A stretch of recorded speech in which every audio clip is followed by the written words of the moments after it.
It was their first ever face-to-face meeting. But for Russia's Vladimir Putin and North Korea's Kim Jong Un, the body language suggested it was set to go well. Talks took place on an island off the Pacific coast near Vladivostok and went on for 2 hours, a little longer than expected. But statements after the meeting didn't really give away any substantial news. Of course, we spoke about the situation on the Korean Peninsula. We exchanged views on what needs to be done so that we can improve the situation in the future. We discussed the Korean Peninsula and the regional political situation, which has garnered the urgent attention of the world. And we also held deep discussions on strategic ways to pursue stability in the regional political situation and on matters of jointly managing the situation. But later in a press conference, Putin revealed how he expected to play a further diplomatic role. Chairman Kim Jong Un asked us to inform the American side about his position, about the questions he has in relation to the processes that are happening on the Korean Peninsula and everything that's happening around these processes. The summit then has offered Putin a chance to push Russia's agenda of opposing US influence. North Korea's talks with President Trump on the country's nuclear arsenal broke down without a deal in February. For more, let me draw in Emily Sherwin, DW's correspondent in Moscow. And joining us from Seoul, South Korea, is journalist Kelly Kasoulis. Welcome to both of you. Let me start with you, Emily. The summit is wrapped up. It was the first time the two leaders were meeting. Kim was given a very warm welcome. What came out of the meeting, though?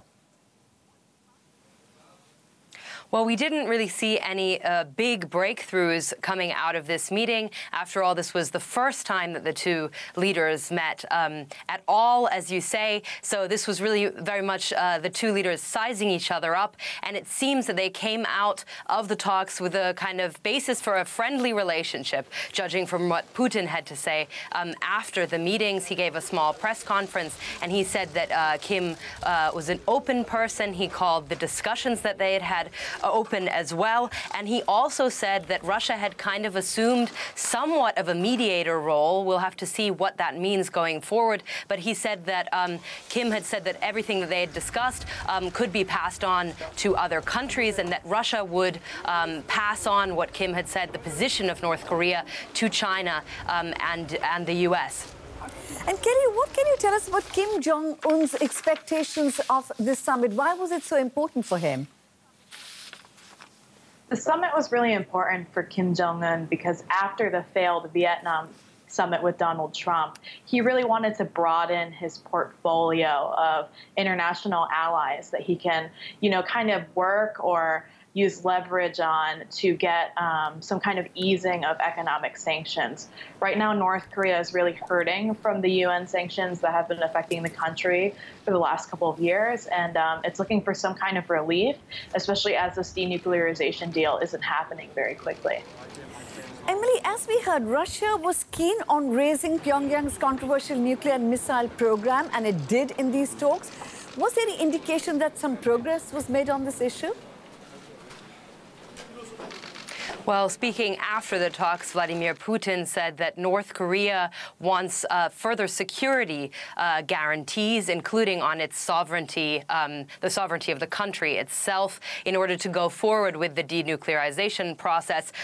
He also emphasized that Russia has a lot in common when it comes to their position on denuclearization with the U.S. He said again that Russia is interested in denuclearizing and in the Korean Peninsula being denuclearized, and also in non-proliferation around the world more generally. After all, for Russia, this is an important issue as well because they want stability on their border. We shouldn't forget that Russia, after all, shares a land border with North Korea.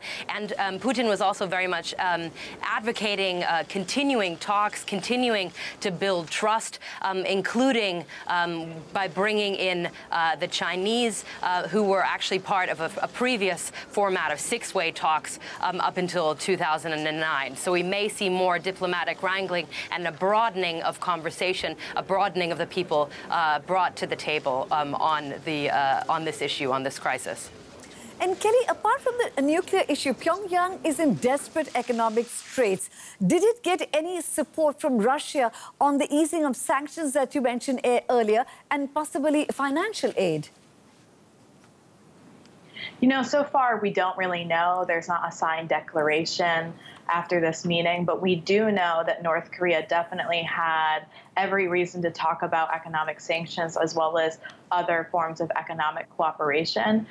So far, you know, North Korea has had 10,000 migrant workers in Russia, and according to the sanctions imposed by the UN, Russia is supposed to expel those workers by the end of this year. So I'm sure much of the conversation was about how can they keep those workers in there longer, especially since the United States estimates that about $500 million, so a significant amount of money, comes into North Korea from foreign workers around the world every year. Kelly Kasoulis in Seoul and Emily Sherwin in DW's Moscow Bureau, thank you both very much for your reporting.